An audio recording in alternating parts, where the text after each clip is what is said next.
Amados hermanos y hermanas, en el libro de Apocalipsis, el Espíritu Santo nos deja una palabra que no permite que nuestra conciencia siga dormida. Bienaventurado el que lee y los que oyen las palabras de esta profecía y guardan las cosas que en ella están escritas, porque el tiempo está cerca. Esto no es para los que sienten curiosidad por el fin, sino para los que quieren vivir despiertos en medio de un mundo que se está acelerando más allá de lo que imaginamos.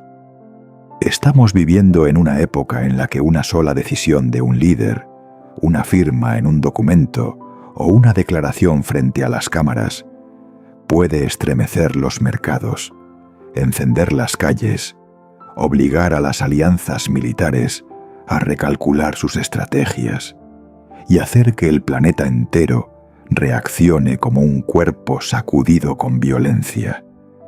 Mucha gente cree que puede mantenerse al margen de la política, de las guerras y de las crisis, pero basta con que un punto caliente del mapa se encienda para que el precio del combustible cambie donde tú vives, el costo de los alimentos se dispare y la ansiedad se meta en silencio en los hogares. Y en ese contexto, la pregunta no es ¿quién tiene la razón en el tablero del mundo? La pregunta es hacia dónde apunta la brújula de tu alma. Porque mientras más inestable se vuelve el mundo, más fácil es aferrarse a promesas humanas, más fácil es creer que si uno está del lado correcto, dentro del sistema correcto, con la tecnología correcta, con la cuenta correcta y las conexiones correctas, entonces estará seguro. Pero la Biblia nos enseña una verdad simple y cortante. Hay días en los que la seguridad no está en manos del hombre, y hay momentos en los que Dios no le dice a su pueblo que discuta, sino que obedezca. Aquí es donde debemos volver a escuchar la advertencia de Jesucristo sobre la gran tribulación. Yo no quiero que escuches este tema con morbo, y tampoco quiero que lo escuches como si fuera algo lejano, como si perteneciera a otra generación. Quiero que lo escuches con sobriedad y vigilancia, porque esta advertencia no fue dada para los amantes de la historia, sino para los que quieren permanecer fieles en lo que viene. En Mateo capítulo 24, Jesús habla de un periodo al que llama Gran Tribulación, tan terrible que desde el principio del mundo hasta ahora no ha habido nada semejante, ni lo habrá jamás. Detengámonos aquí. Él no está hablando de dificultades normales, no está hablando de recesión económica, no está hablando de inestabilidad política. Está hablando de una angustia sin precedentes en la historia humana. Y si eso fuera solo una metáfora, entonces, ¿por qué lo conecta con una señal específica, con un momento específico y con una orden específica? A veces pensamos que la fe es orar y esperar, pero hay momentos en la Biblia en los que la fe es escuchar una orden y actuar de inmediato. Quiero que retengas esto, porque va en contra de la costumbre religiosa de muchos. Jesús no le dijo a su pueblo que se sentara a orar para ver si debía huir o no. Él dijo claramente que cuando apareciera una señal clave, los que estuvieran en Judea tenían que huir. Huir, no debatir. Huir, no posponer. Huir, no negociar con las circunstancias. Entonces, ¿qué viene que obliga a Jesús a hablar con ese tono? Amados hermanos y hermanas, una de las tentaciones más peligrosas de nuestra época es la sensación de que siempre habrá más tiempo. Vivimos con agendas, alarmas, planes a largo plazo, metas de 5 y 10 años. Y eso nos hace olvidar que la historia también tiene momentos de quiebre. Hay días en los que una cadena de eventos se cierra como las últimas piezas de un tablero. Y a partir de ahí, la gente ya no vive con la misma libertad. Estamos viendo al mundo avanzar hacia un modelo que la Biblia describió hace mucho. un sistema capaz de controlar la compra y la venta, el movimiento, el acceso a los servicios y finalmente la capacidad de obligar al ser humano a inclinarse ante un poder central. Yo no digo esto para que vivas con pánico. Lo digo para que entiendas por qué Jesús insiste en la urgencia. Cuando ese sistema esté completo, cuando esa puerta se cierre, ya no decidirás por comodidad, decidirás por supervivencia. Y es precisamente ahí donde Jesús nos confronta con una pregunta silenciosa. ¿Qué estás preparando? ¿Estás preparando bienes o estás preparando obediencia? ¿Estás preparando planes o estás preparando fe?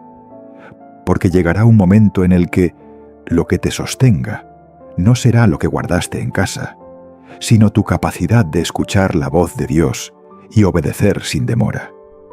Quiero recordarte que la Biblia no es un libro para pelearnos por calendarios. La Biblia es lámpara a nuestros pies y luz en nuestro camino. Y cuando Jesús advierte sobre la gran tribulación, no lo hace para que vivamos aterrados.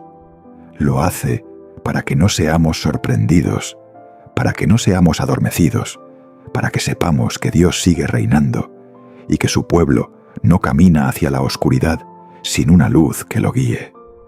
Amados hermanos y hermanas, ahora vamos a entrar en el punto decisivo.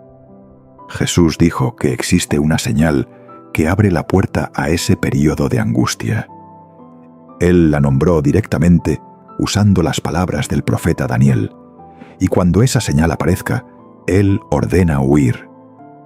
Amados hermanos y hermanas, Jesucristo no dejó a su pueblo caminar hacia días de oscuridad con frases vagas. Él señaló una señal, tan clara que la nombró sin rodeos, y añadió una frase que clava el mensaje en la conciencia. El que lee, entienda. No dijo adivinen, no dijo imaginen, dijo entiendan. Entonces, ¿cuál es esa señal? Es la abominación desoladora de la que habló el profeta Daniel. En Mateo capítulo 24, a partir del versículo 15, Jesús enseña que cuando ustedes vean la abominación desoladora puesta en el lugar santo, entonces los que estén en Judea deben huir. Noten esto, aquí no se trata de una advertencia general sobre decadencia moral, ni solo de una temporada difícil.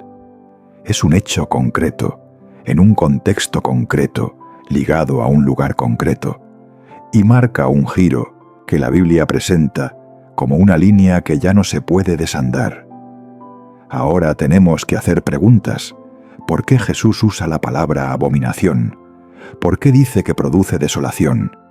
¿Y por qué este evento tiene tanto peso que abre la puerta a la gran tribulación? Regresemos a Daniel capítulo 9, versículo 27. Allí se habla de un personaje que confirmará un pacto por una semana, y a la mitad de esa semana hará cesar el sacrificio y la ofrenda, y levantará la abominación desoladora.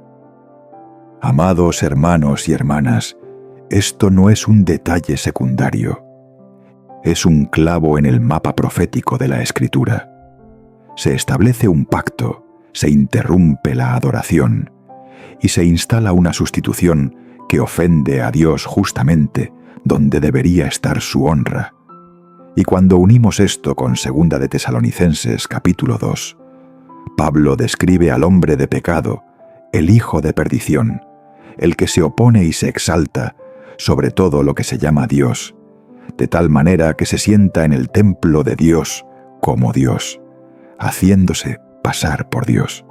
Aquí ya no estamos hablando de religión normal, ni de política normal. Esto es usurpación. Es el momento en que un hombre, o mejor dicho, un poder levantado por las tinieblas, exige públicamente la adoración que solo Dios merece. Entonces, ¿por qué Jesús manda huir? Porque cuando esa señal aparezca, el mundo ya no funcionará como antes. En ese punto, todas las fronteras se redibujan. Los que no se inclinen serán vistos como enemigos del nuevo orden. Los que no se sometan serán expulsados del sistema. Y amados hermanos y hermanas, por eso Jesús no les dijo, preparen sus cosas, sino dejen sus cosas. No porque Él desprecie los bienes, sino porque en esa hora la demora mata. Piénsenlo con sobriedad. Cuando un sistema de poder busca control total, no empieza necesariamente con espadas. Empieza con legalidad. Empieza con promesas de estabilidad. Empieza con consignas de paz y seguridad. Empieza logrando que la gente cambie libertad por comodidad, conciencia por beneficios, verdad por sensación de calma. Y cuando todo queda cerrado, entonces la elección ya no será fácil. Por eso les digo, esta señal no nos fue dada para ganar discusiones, sino para despertar a tiempo. Porque Jesús no solo dijo que alguien se levantaría, Él dijo que habrá un momento que ustedes deben reconocer de inmediato. Y llamó a ese momento por el nombre que Daniel ya había puesto. Amados hermanos y hermanas, algunos preguntarán, ¿qué tiene que ver esto con lo que vivimos ahora? Yo respondo con claridad, estamos viendo al mundo ensayar. No digo que todo sea exactamente ya así, pero digo que el mundo está aprendiendo a vivir bajo vigilancia, bajo identificación, bajo dependencia del sistema y especialmente bajo el dominio del miedo. Cuando el ser humano es controlado por el miedo, firma cualquier cosa para sentirse seguro. Cuando es controlado por la necesidad, acepta cualquier marca con tal de comprar y vender. Y cuando es controlado por la presión de las masas, termina adorando cualquier imagen con tal de no ser excluido.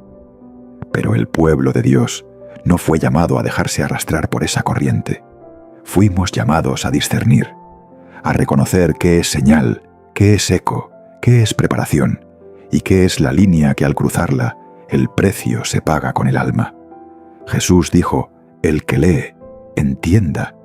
Eso significa que Él quiere que entiendas lo suficiente para obedecer, no lo suficiente para presumir conocimiento. Y justo después de esa señal, Él no dio un discurso largo de estrategias. Dio una orden corta y contundente: huyan. Amados hermanos y hermanas, en el momento en que Jesucristo nombra la señal, no deja espacio para la indecisión. No dice piénsenlo más, no dice esperen a ver cómo se desarrolla, no dice oren para considerar. Él da una orden, y esa orden no admite negociación: huyan.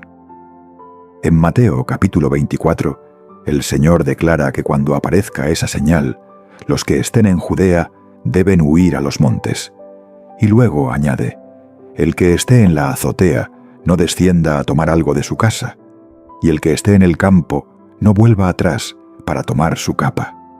Amados hermanos y hermanas, este es el lenguaje de una evacuación, de vida o muerte, no el lenguaje de una simple lección moral. Jesús está hablando como quien ve venir una ola destructora desde lejos y sabe que un segundo de retraso significa quedarse sin salida. Y lo que a muchos les cuesta aceptar es que Jesús no permite que carguemos aquello a lo que el corazón se aferra. Él confronta el instinto de acumular, el instinto de retener, el instinto de proteger la comodidad.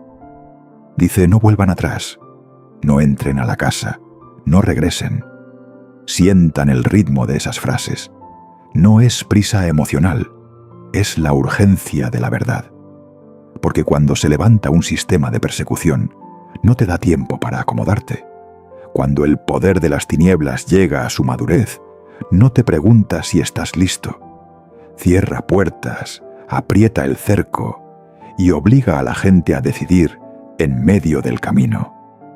Y precisamente por eso Jesús lo dijo de antemano, para que cuando llegue el momento, su pueblo no quede paralizado por la sorpresa. Amados hermanos y hermanas, Marcos capítulo 13. Repite la misma orden con el mismo espíritu. Lucas capítulo 21 coloca esa advertencia en el contexto de Jerusalén rodeada. Y Lucas lo expresa con claridad. Los que estén en Judea huyan a los montes, los que estén dentro de la ciudad salgan, y los que estén fuera no entren. Noten esto. La Escritura no dice quédense para probar valentía, ni dice resistan para probar fe. La Escritura dice salgan, porque hay momentos en que la fe no se demuestra quedándose, sino obedeciendo a tiempo. ¿Por qué los montes? Porque los montes significan separación del centro del poder, dificultad para el perseguidor y distancia de los lugares donde el control del sistema es más fuerte. El monte no es paraíso. El monte es supervivencia. El monte no es comodidad. El monte es donde se paga con sudor para conservar la vida. Y eso revela la verdad del corazón. En días tranquilos, cualquiera dice creo en Dios. Pero cuando hay que dejar atrás pertenencias, casa, planes, rutina, entonces se ve si confiamos en Dios o confiamos en la estabilidad. Amados hermanos y hermanas, quiero decirlo sin rodeos. El mundo de hoy está entrenando a la gente a amar la conveniencia más que la verdad. Nos enseña que todo se puede resolver después, que todo se puede posponer, que todo se puede reprogramar. Pero Jesús está diciendo que habrá un instante que no se puede reprogramar. Habrá una hora en la que solo existirán dos clases de personas: los que oyen y obedecen de inmediato, y los que oyen pero vuelven atrás para tomar algo más, y ese volver atrás será lo que los sepulte. Jesús no dijo, no tomen cosas porque las cosas sean pecado. Dijo, no tomen cosas porque el tiempo ya no existe. No dijo, no regresen porque la casa sea mala. Dijo, no regresen porque en esa hora la demora es muerte. Y aquí es donde este mensaje tiene que golpear nuestra mente. Si yo no entreno mi corazón a obedecer en lo pequeño, ¿cómo voy a obedecer en lo grande? Si yo siempre exijo más tiempo, más certeza, más garantías, ¿cómo voy a permanecer firme cuando todo se derrumbe? Alguien preguntará, entonces, ¿esta orden es para quién? Jesús lo dijo con precisión, para los que estén en Judea. Es decir, en el contexto profético, es una advertencia directa para los que estarán en esa región cuando el evento suceda. Pero, amados hermanos y hermanas, el principio espiritual trasciende la geografía. El principio es que Dios siempre abre una vía de escape para su pueblo, pero esa vía exige decisión. Dios no nos guía con canciones de cuna, nos guía con verdad, y la verdad a veces nos exige dejar atrás lo que creíamos imposible dejar. Y por eso, antes de entrar a explicar los montes como el primer refugio, quiero que cada uno se haga una pregunta que nadie puede responder por ti. Si hoy Dios te dijera, deja atrás, podrías dejar. Si hoy Dios te dijera, huye, ¿correrías tras su voz o volverías por algo que consideras indispensable? Amados hermanos y hermanas, los montes no son solo geografía. Los montes son una prueba de fidelidad. Y cuando entremos en la siguiente parte, veremos que la Biblia está llena de historias de quienes sobrevivieron porque se atrevieron a obedecer la orden a tiempo. Amados hermanos y hermanas, cuando Jesús dijo, huyan a los montes, no escogió una imagen al azar. Los montes no son solo geografía.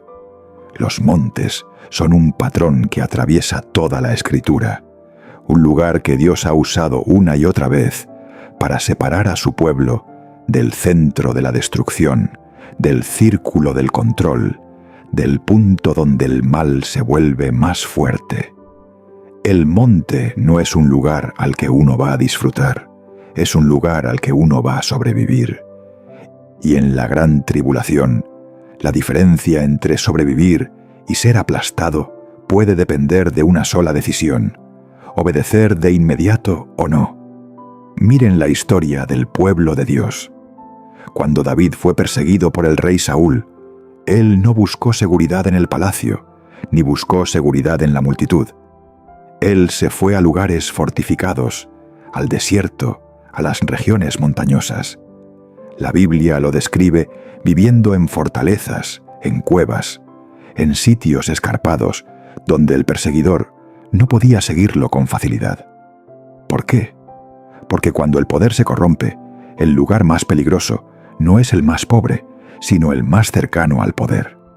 Mientras más cerca estés del centro de la persecución, más fácil te devora.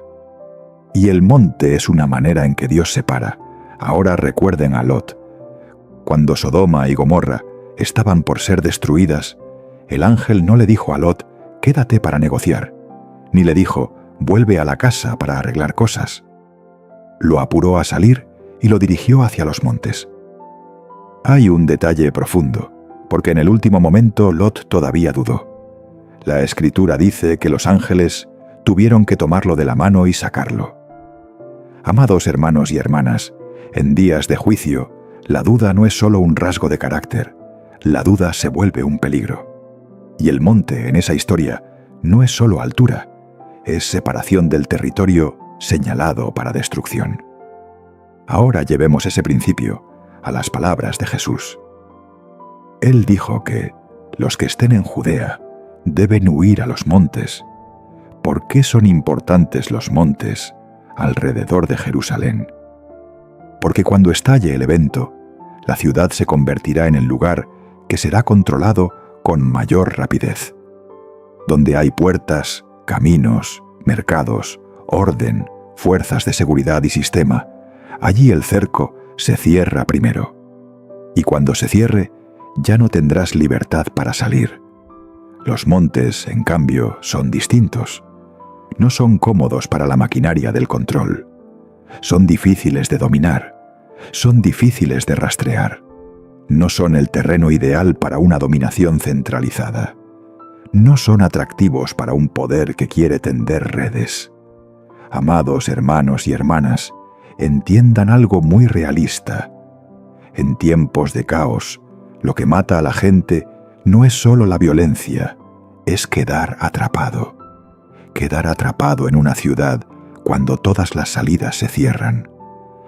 Quedar atrapado en una red cuando todas las opciones están controladas. Quedar atrapado en una multitud cuando el pánico se extiende como fuego. Jesús lo sabe, por eso dijo, huyan a los montes. No porque sea fácil, sino porque allí se abre una posibilidad de sobrevivir. Pero los montes también nos hablan de algo más profundo. El monte es aislamiento. El monte es el lugar donde ya no dependes de la comodidad de siempre. El monte es el lugar donde enfrentas tus temores, la escasez, la incertidumbre. Y es allí donde se revela la fe auténtica. Hay quienes dicen, yo creo en Dios, pero solo mientras están en una zona segura.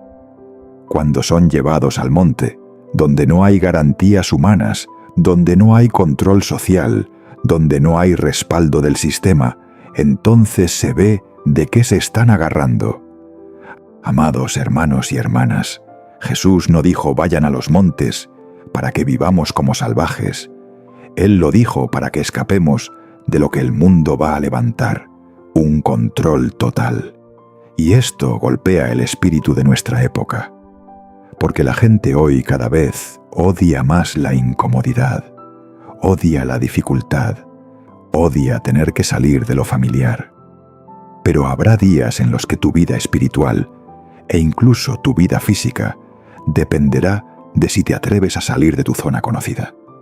Y también debemos decirlo con claridad, el monte no salva a nadie si no hay obediencia. El monte no tiene poder en sí mismo. El monte es solo el camino que Dios señala. Lo decisivo no es la roca, ni la altura, ni la topografía. Lo decisivo es la voz de Dios y la obediencia de su pueblo. Puedes estar en el monte y aún así morir si tu corazón no pertenece al Señor. Y puedes perder la vida en la llanura y aún así ser bienaventurado si tu corazón permanece fiel. Pero en el orden de rescate de Dios, Él abre rutas reales, concretas, y exige decisión. Amados hermanos y hermanas, por eso decimos que los montes son el primer refugio, porque toda la Biblia lo enseña. Cuando el juicio se acerca, Dios suele separar a su pueblo del centro de la destrucción. Él abre un camino para que el que sabe escuchar pueda escapar.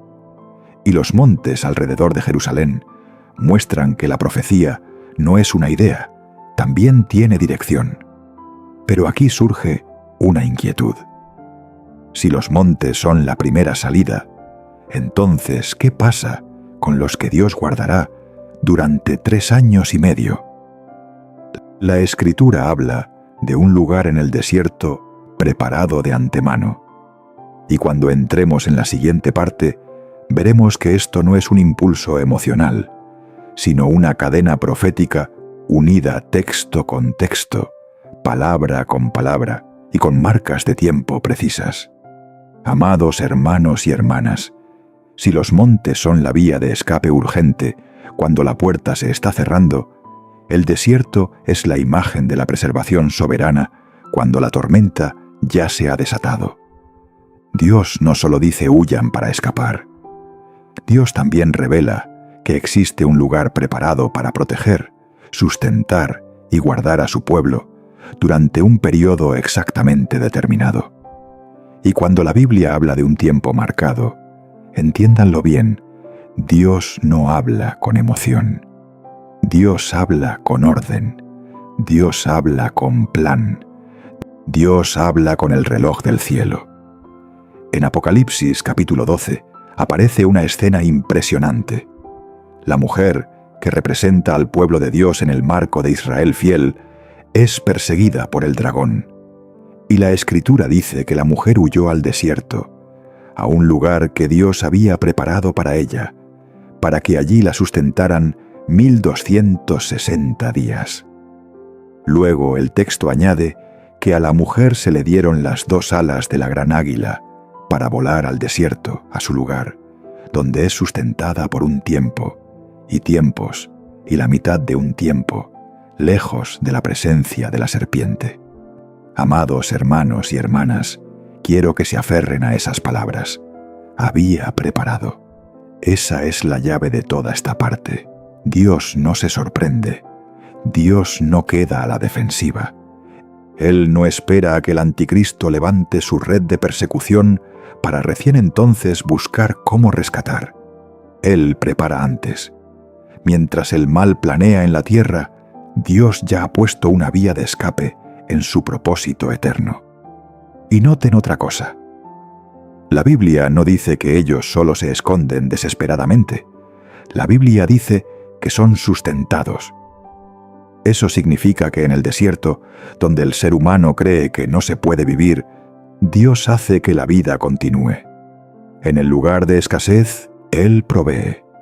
En el lugar de aislamiento, Él protege.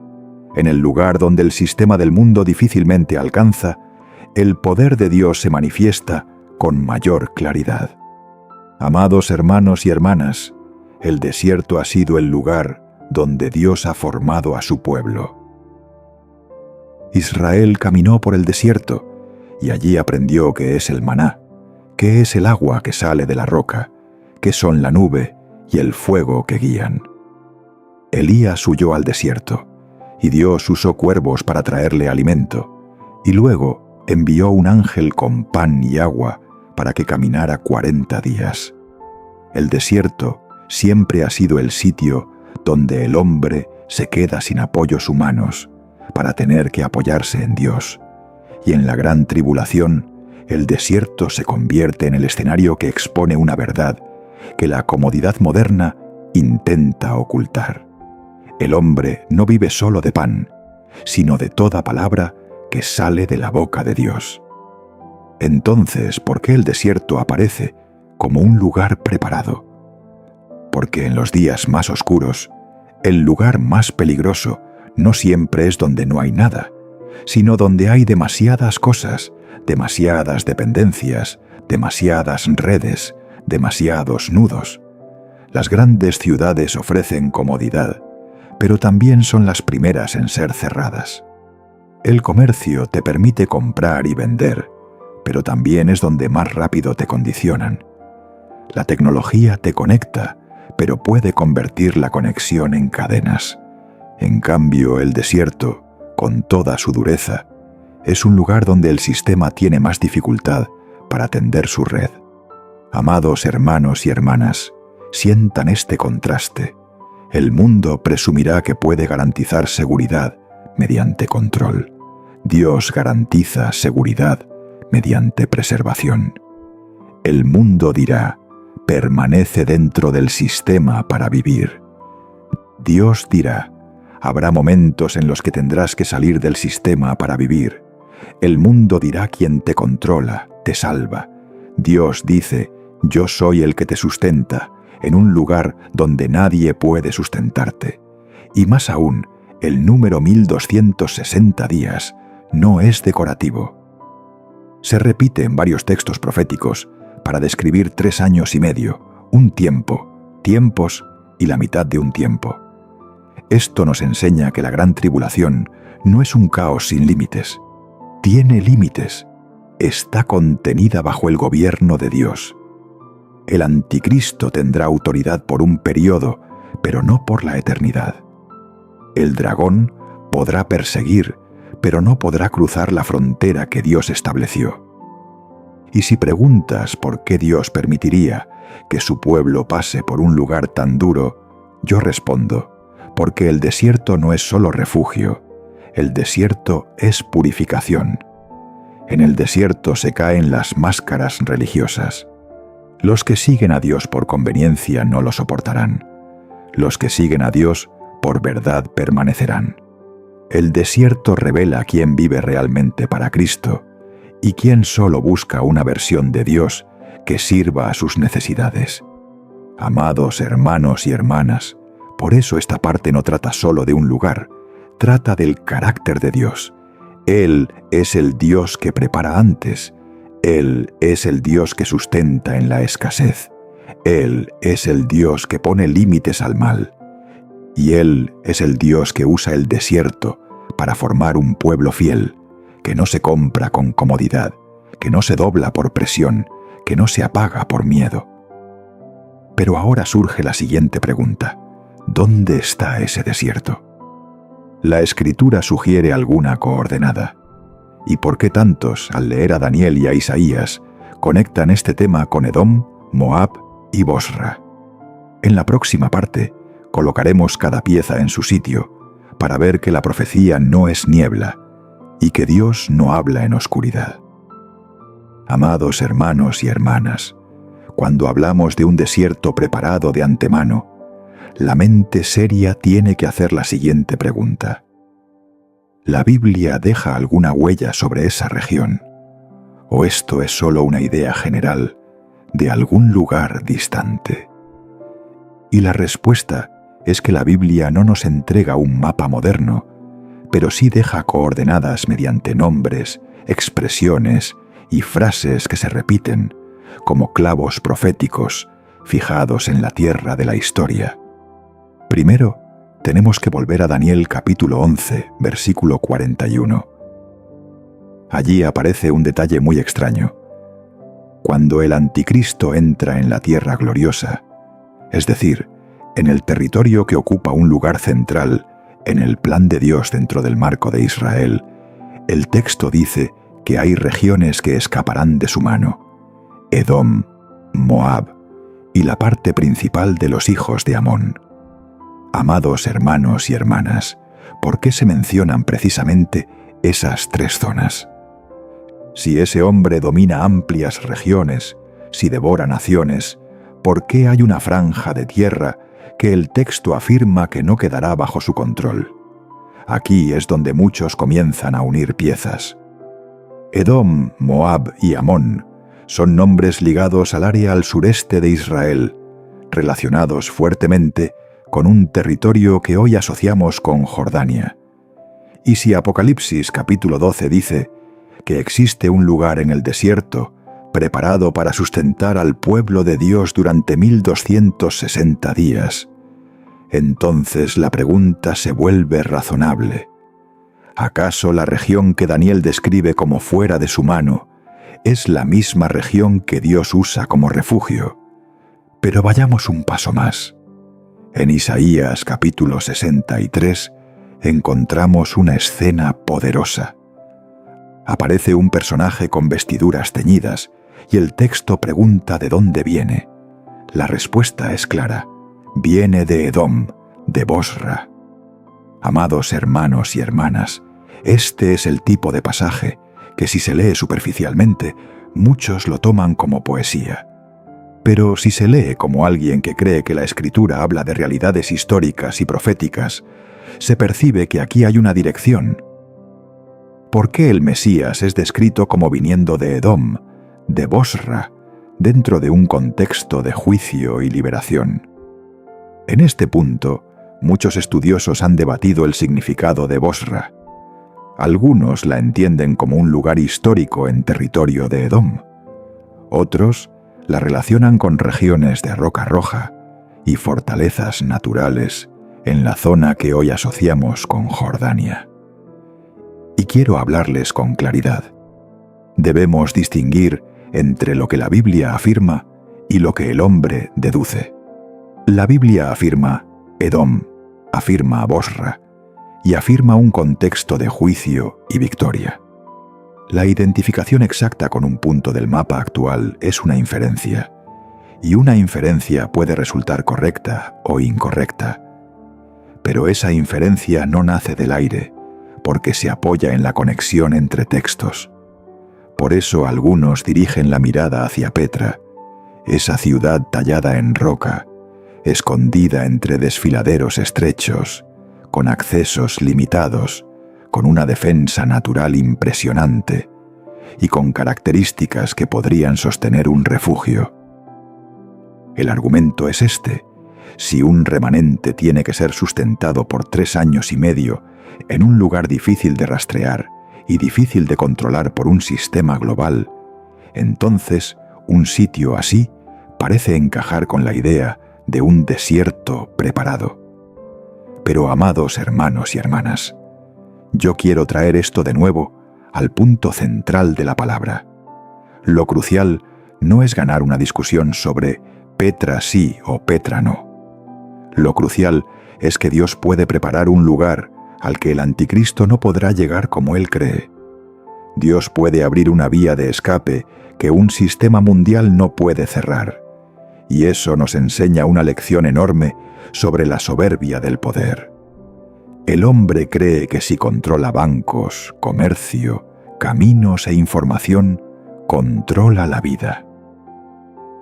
Pero Dios puede sustentar a su pueblo por rutas que el hombre no calcula. Daniel dice que hay una zona fuera de su mano. Apocalipsis dice que hay un lugar preparado. Isaías menciona Edom y Bosra en el marco de la aparición del libertador. Cuando esas piezas se colocan juntas, muchos ven un cuadro coherente. Repito, mantengamos humildad sobre el detalle geográfico, pero mantengamos certeza sobre la verdad teológica. Dios sí prepara, y esa preparación no es imaginación. Amados hermanos y hermanas, lo que me duele es ver a muchos obsesionados con ubicar el lugar, pero reacios a preparar la vida. Quieren saber dónde está el desierto, pero no quieren preguntarse dónde está su corazón. Quieren ubicar la salida en el mapa, pero no quieren ubicar la salida en la obediencia. La profecía no fue dada para alimentar curiosidad, fue dada para formar un pueblo vigilante. Y cuando entendemos este principio, estamos listos para entrar en la siguiente parte, la parte más oscura y a la vez la más luminosa en esperanza. Porque no todos alcanzarán a huir a los montes, no todos llegarán al desierto. Habrá quienes serán empujados a una elección brutal, inclinarse ante la bestia o permanecer fieles hasta la muerte. Y la Biblia llama precisamente a ellos vencedores. Amados hermanos y hermanas, cuando Jesús ordena huir, Él no está hablando solo de geografía. Él está advirtiendo acerca de un nuevo orden que, una vez establecido, apretará al ser humano no solo con violencia, sino con dependencia. Esto es lo que muchos no entienden. La gente cree que la persecución llega únicamente con cárceles y espadas. Pero en el tiempo del fin, la Biblia describe una persecución más sutil, más fría, más organizada. No solo quiere destruir el cuerpo, quiere apoderarse de la adoración. En Apocalipsis capítulo 13, la Escritura presenta a la bestia no solo como un individuo, sino como un poder que opera mediante un sistema. No exige solo miedo, exige consentimiento. No exige solo silencio, exige rendición. Y una de las frases más estremecedoras dice que hace que a todos, pequeños y grandes, ricos y pobres, libres y esclavos, se les ponga una marca en la mano derecha o en la frente. Y luego añade que nadie podrá comprar ni vender si no tiene esa marca. Amados hermanos y hermanas, esto es el control llevado a su máxima expresión. Porque cuando controlas el comercio, controlas la vida diaria. Cuando controlas la vida diaria, controlas las decisiones del ser humano. Y cuando controlas las decisiones del ser humano, puedes obligarlo a adorar. Esta es la monstruosidad del tiempo final. Convierte la existencia en una trampa. Convierte el pan en lealtad. Convierte el trabajo en adoración. Y por eso digo que esto no es solo un asunto de una señal externa. Es el relato de un sistema que fuerza al alma a escoger. Y lo más aterrador es que ese sistema se presentará con ropajes atractivos. Hablará de seguridad, hablará de orden, hablará de estabilidad, hablará de un futuro mejor. Dirá: si no tienes nada que ocultar, ¿por qué temes? Y paso a paso, la gente entregará voluntariamente su libertad a cambio de una sensación de protección, hasta que descubran que lo que entregaron no fue solo información o una cuenta, sino el derecho de decir no al mal. Amados hermanos y hermanas, vivimos en una época en la que esta idea ya no suena extraña. El mundo se está acostumbrando a que todo tenga condiciones. Para entrar se exige un requisito. Para comprar se exige un permiso. Para existir dentro de un sistema se exige una identidad validada. Yo no digo que todo lo que vemos hoy sea la marca de la bestia, pero lo digo con claridad.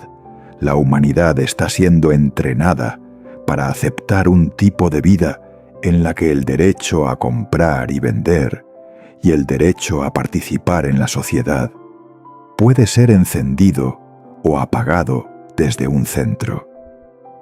Y cuando el ser humano se acostumbra a eso, el paso a la adoración forzada queda a un movimiento de distancia. Pero la Biblia dice que habrá quienes no se inclinarán y pagarán un precio. Apocalipsis afirma que los que no adoren la imagen de la bestia serán muertos. Aquí tenemos que hablar con verdad, porque no podemos adormecer al pueblo de Dios con promesas baratas. Habrá un costo por la fidelidad. Y ese costo puede ser el trabajo, puede ser los bienes, puede ser la libertad, y para muchos puede ser la vida. Sin embargo, amados hermanos y hermanas, lo que distingue a la Biblia de cualquier noticia oscura del mundo es que la Biblia no se detiene en la persecución. La Biblia habla de la perseverancia de los santos. Habla de un pueblo que guarda los mandamientos de Dios y mantiene la fe de Jesús. Eso significa que en el momento en que el sistema apriete más, habrá quienes dirán no. En el momento en que la multitud arrastre más, habrá quienes se mantendrán firmes. En medio del hambre y del miedo, habrá quienes escogerán a Cristo. Quiero que vean lo terrible y a la vez lo claro de esa elección. Porque esto no será un asunto de un grupo pequeño. Apocalipsis dice todos, pequeños y grandes, ricos y pobres. Eso significa que tocará cada clase social, cada nación, cada mercado, cada familia. Nadie podrá escapar por estatus, nadie podrá comprar la salida con dinero, nadie podrá esconderse detrás de fama. Cuando llegue esa hora, quedará una sola pregunta: ¿a quién perteneces? Y por eso la orden de huir cobra tanto sentido.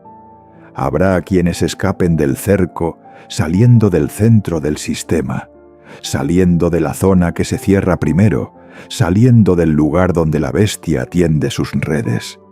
Pero también habrá quienes no alcancen a huir y serán empujados a un enfrentamiento directo. Y para ellos, el campo de batalla no será el monte ni el desierto. El campo de batalla será la conciencia. Amados hermanos y hermanas, esto debe decirse con solemnidad. Nadie podrá ser fiel en esa hora si no aprende fidelidad desde ahora.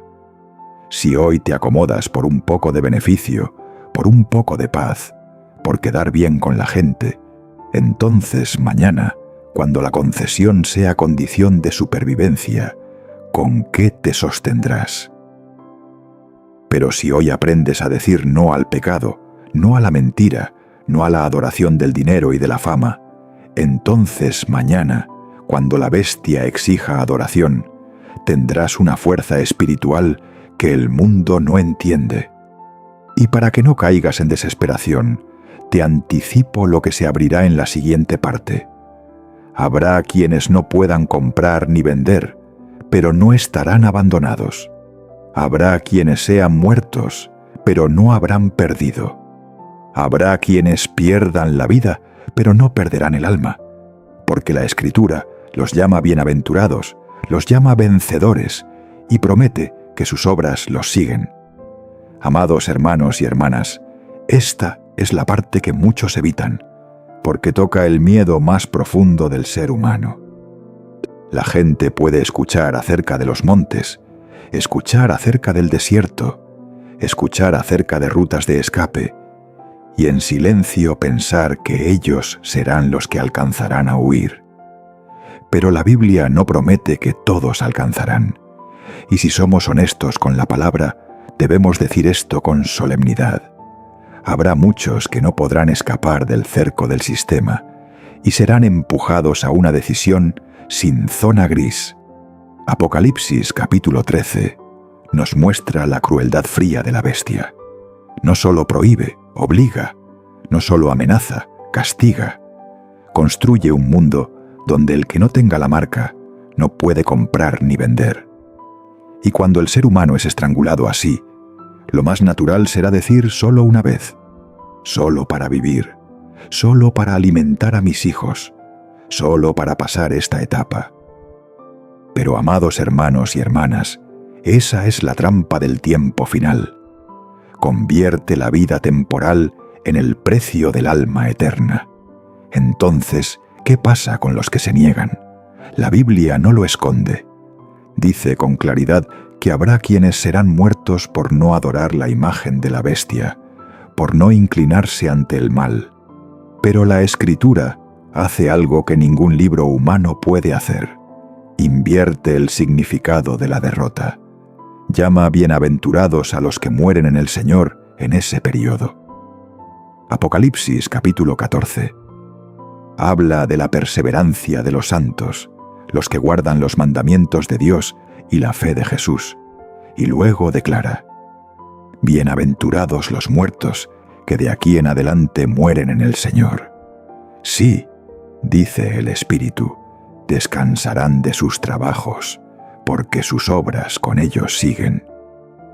Amados hermanos y hermanas, esto es una declaración que sacude. El mundo dice: morir es terminar. La Biblia dice: morir en el Señor es entrar en descanso y recompensa. El mundo dice: son perdedores. La Biblia dice: son bienaventurados. Y Apocalipsis capítulo 12 va todavía más lejos. Dice que los santos vencieron al dragón por la sangre del Cordero y por la palabra de su testimonio, y menospreciaron sus vidas hasta la muerte.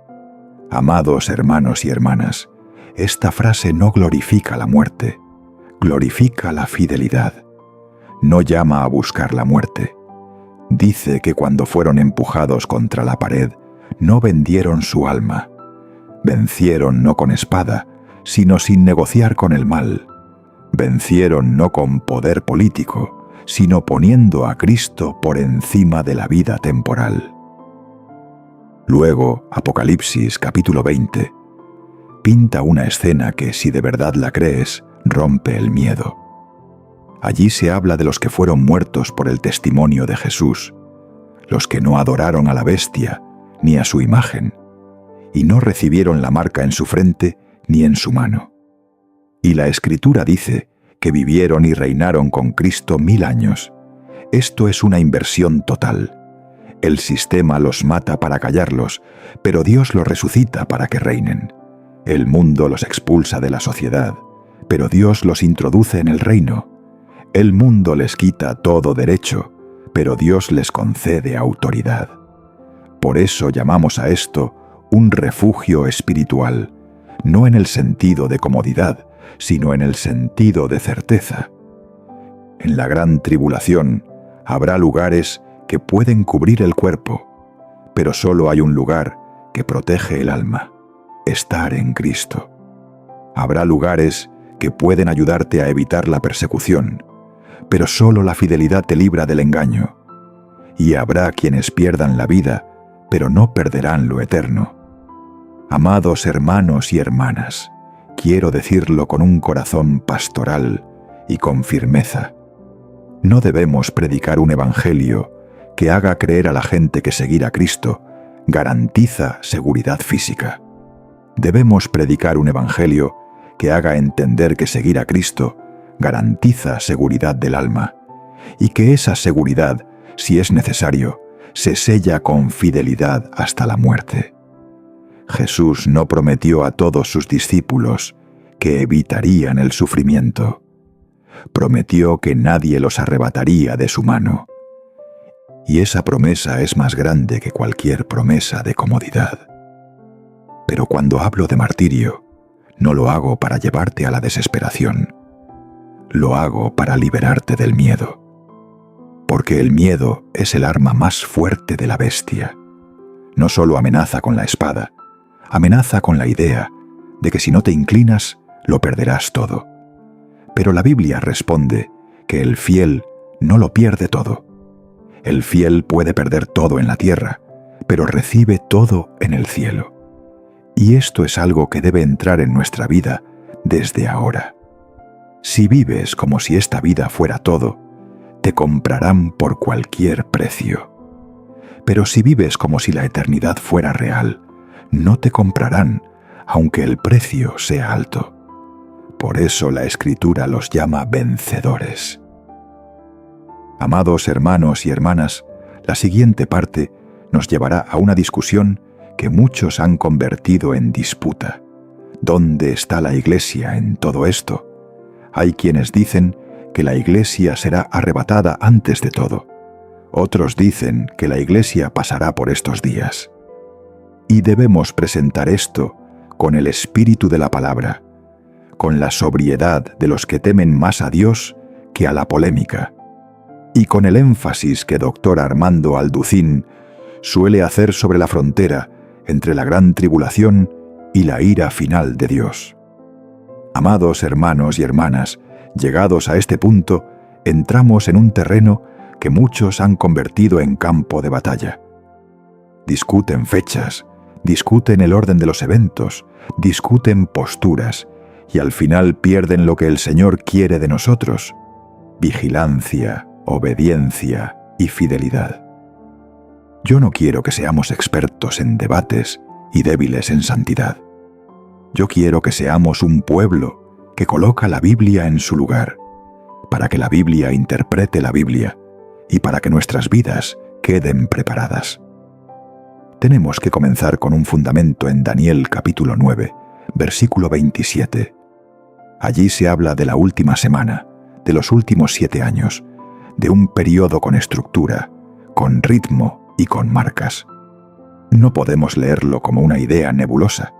Debemos ver que esos 7 años se dividen en 2 mitades de 3 años y medio, y en la mitad de la semana, el anticristo hace cesar el sacrificio y la ofrenda, y levanta la abominación desoladora.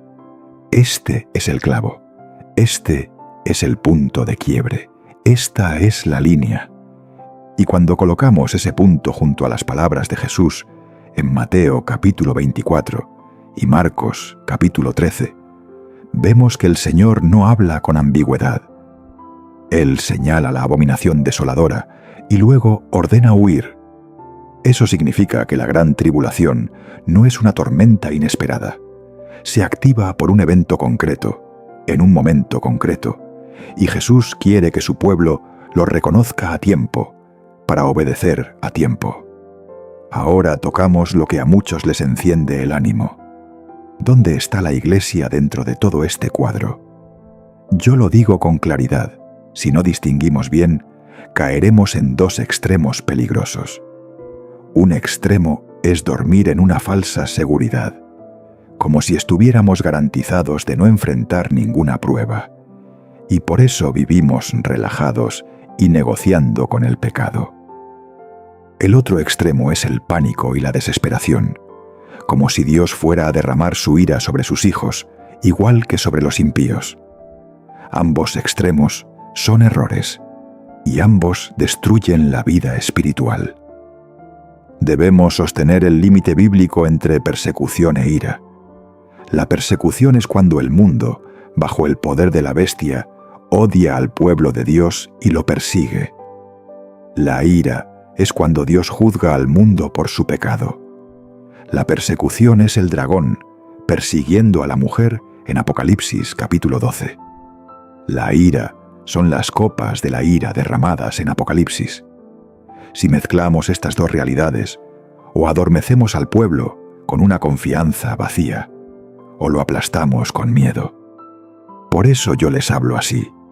No podemos prometer que no habrá tribulación, porque Jesús nunca lo prometió. La historia del pueblo de Dios jamás ha sido una historia libre de sufrimiento. Pero tampoco podemos presentar a Dios como alguien que derrama su ira sobre sus hijos, como la derrama sobre el rebelde. Debemos ser justos con el texto. Dios disciplina y prueba a su pueblo, pero Dios juzga al mundo. Dios permite persecución, pero Dios pone límites. Y Dios prepara salida, como Jesús lo enseñó, y como Apocalipsis lo muestra.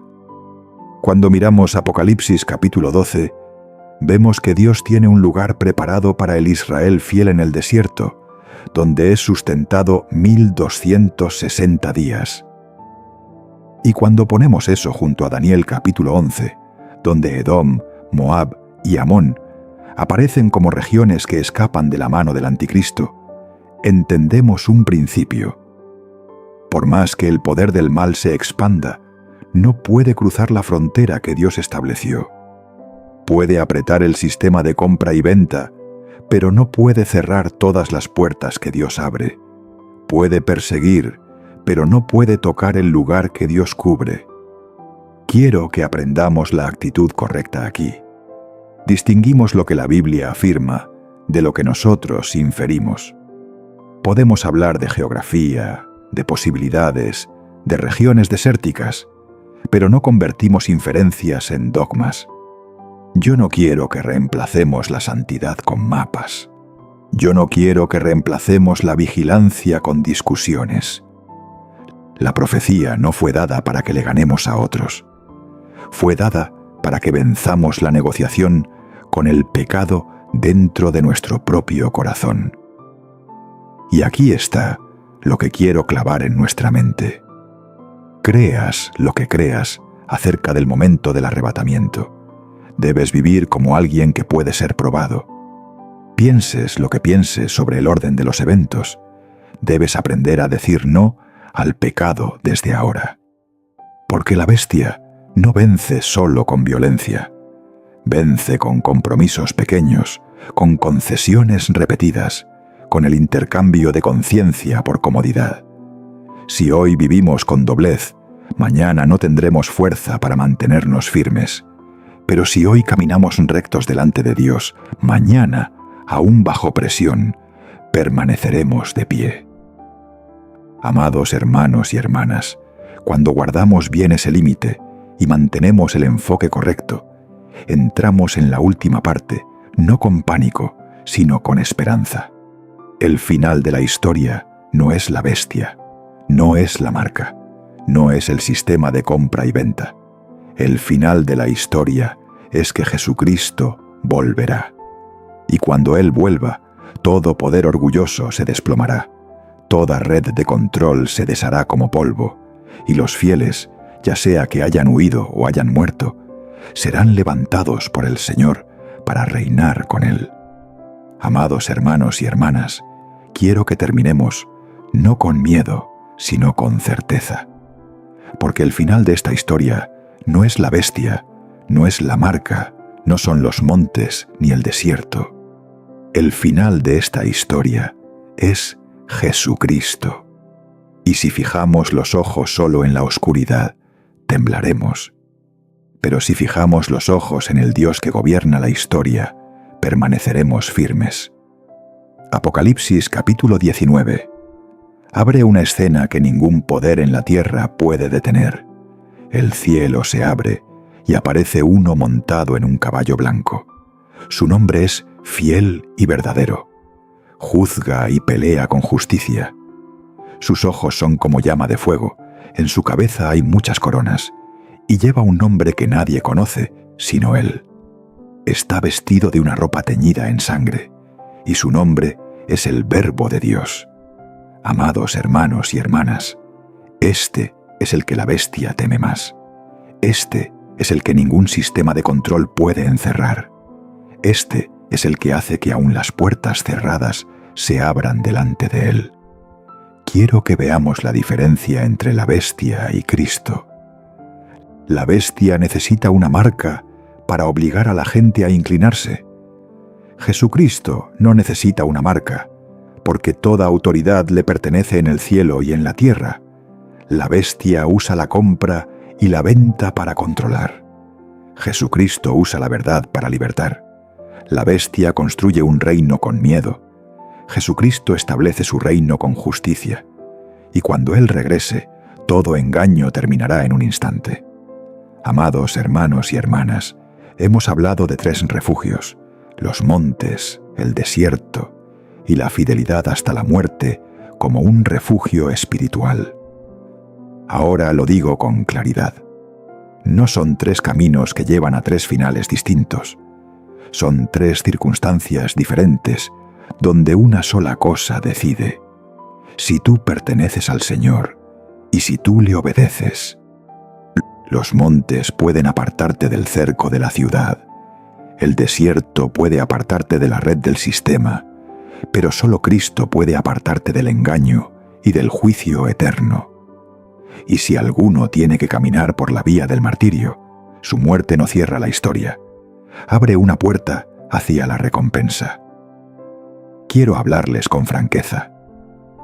Muchos aman la salida, pero no aman al Salvador. Aman saber dónde es seguro, pero no aman la santidad. Aman adivinar fechas, pero no aman guardar el corazón limpio. Y ese es un error mortal. Porque si conoces todos los lugares, todas las fechas, todo el orden, pero no guardas la fe, ese conocimiento solo te dará una confianza falsa. Pero si no conoces cada detalle y aún así permaneces fiel a Cristo, entonces ya estás en el refugio más grande. Por eso, lo que debemos llevarnos no es un mapa del desierto, sino un mapa de la conciencia. Debemos aprender a vivir sin vendernos al sistema. Debemos aprender a usar el mundo sin adorar al mundo. Debemos aprender a trabajar, a comprar, a vivir, pero sin convertir esas cosas en ídolos. Y debemos aprender a decir no al pecado desde ahora, porque la bestia no viene a negociar, viene a exigir adoración. El que se acostumbró a ceder en lo oculto no permanecerá firme cuando la presión salga a la luz. Amados hermanos y hermanas, también quiero que veamos la promesa final. Apocalipsis dice que la bestia y el falso profeta serán capturados y arrojados al lago de fuego. Eso significa que el mal tiene límite. Puede rugir, pero no puede sentarse en el trono para siempre. Puede sacudir al mundo, pero no puede cambiar el desenlace.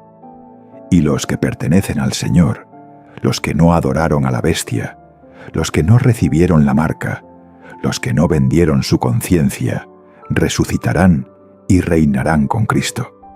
No es imaginación para consolar, es promesa de Dios. Entonces, ¿qué debemos hacer? Debemos velar, porque Jesús dijo, velen. Debemos estar listos, porque Él dijo, estén preparados.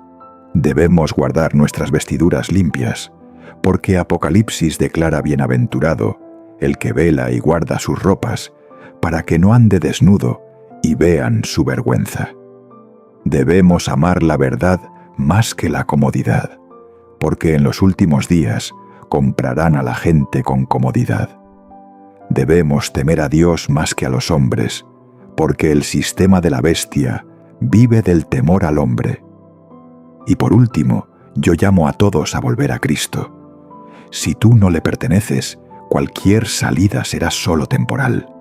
Pero si tú le perteneces, ya sea en el monte, en el desierto, o aún en una cárcel, estás en sus manos. Arrepiéntete. Cree, camina en santidad. Vive como alguien que sabe que el Rey verdadero está por volver. Y cuando el que cabalga en el caballo blanco aparezca, amados hermanos y hermanas, toda pregunta quedará en silencio, todo poder se inclinará, y solo quedará una realidad. Los que fueron fieles entrarán en su gloria. Amén.